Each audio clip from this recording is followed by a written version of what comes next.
Olá pessoal, hoje nós vamos iniciar o segundo vídeo da série Fotografando, que eu estou tentando colocar aqui no YouTube, dando umas dicas sobre fotografia.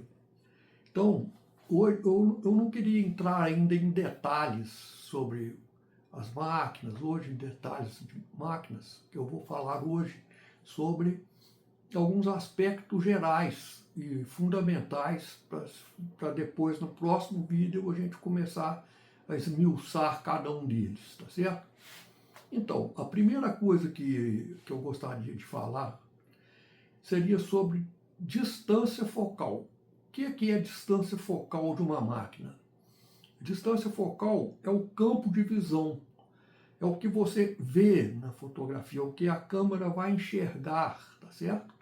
Então, se nós temos o olho humano tem uma distância focal equivalente a 50 milímetros numa máquina full frame. Nós vamos ver daqui a pouco que é uma máquina full frame. E então nós teríamos basicamente três tipos de distância focal. Que seria a distância focal 50 milímetros, que você vai enxergar pela máquina o que você enxergaria se tirar a máquina e olhar. Quer dizer, 50 milímetros é aproximadamente o que o olho humano enxerga. Distâncias focais menores do que 50 milímetros são as chamadas grande-angulares, porque elas aumentam o campo de visão. Então, se você tem por exemplo, um olho de peixe, que você vai ver vai ter um campo de visão tão grande que até deforma um pouco a imagem, não é? E você pode ter 22 milímetros, 24 milímetros, 18 milímetros, por abaixo de 50 você vai enxergar um campo de visão maior do que o seu olho estaria olhando se não estivesse olhando através da máquina. E você tem ainda as teleobjetivas, que são máquinas que variam a distância focal, elas podem ter distâncias focais quase sempre, maiores do que 50 milímetros, né? E também algumas que são objetivas denominadas para uso geral, quer dizer, né? Elas vão por exemplo, de 18, que é uma grande angular, até 200 milímetros, por exemplo, né? O que uma grande distância focal faz? Ela diminui o campo de visão e aproxima o objeto, funcionando como um binóculo. Então, se você usar uma distância focal, por exemplo, de 110 milímetros, você vai ver como se estivesse olhando por um binóculo. Vai enxergar um campo de visão menor do que se você estivesse sem objetiva, uma teleobjetiva, né, usando, por exemplo, uma de 50, e vai enxergar aumentado. Funciona como um binóculo com campo de visão menor. Então, esses seriam basicamente os três usos de distância focal numa máquina, né, numa máquina fotográfica. Também eu queria falar o que é a DSLR, essa máquina que nós estamos tratando aqui, são as chamadas máquinas de espelho, ela tem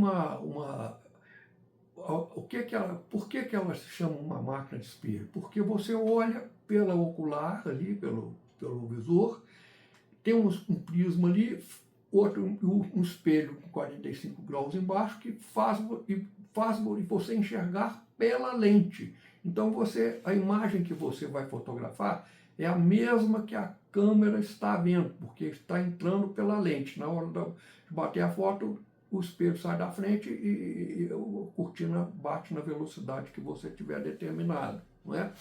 E isso tem dois tipos de máquina que fazem isso, enxergam a mesma coisa que que a lente está enxergando, que são as DSLR e também as máquinas mirrorless, que são as mais modernas atualmente, que enxergam, não tem espelho, a imagem já é captada diretamente pelo sensor, né? qual é a vantagem de uma máquina mirrorless? Ela é mais silenciosa, porque não tem o barulho do espelho saindo, e é, na minha opinião, mais frágil do que uma máquina que tem espelho, ok? Agora vamos falar de uma outra coisa muito importante antes de entrarmos a começar a detalhar as coisas, que é um sensor, o que é uma máquina full frame e uma máquina cropada, né? Crop em inglês significa corte, né? To crop é cortar, né? Então, os brasileiros inventaram esse termo cropada, que significa que o sensor da máquina é cropado. O que é isso, cropado? Ele é menor do que um sensor full frame. Um sensor full frame é equivalente a um filme, a uma película de filme de 35 milímetros, que se usava até poucos anos atrás, antes da era digital, né? Ele tem 24 centímetros de altura por 36 de largura, né? Sendo que 35 na verdade, é a distância em diagonal dele, né? Então, esse é o sensor full frame. Um sensor chamado cropado, ele tem um fator de redução, ele é muito menor do que um sensor que não é cropado. Eu anotei aqui o tamanho, vamos ver aqui. Ele tem, no caso da máquina Canon, ele tem um fator de corte de 1.6. No caso do Nikon, é geralmente 1.5. Então, o sensor da Nikon é um pouquinho maior que o sensor cropado da Nikon, um pouquinho maior que o sensor cropado da Canon. O sensor cropado da Canon, então, tem 15 por 22,5. 15 por 22,5. Aí eu fiz coloquei um quadro aqui para vocês verem, faço uma comparação, até coloquei uma película fotográfica do lado, vamos ver aqui.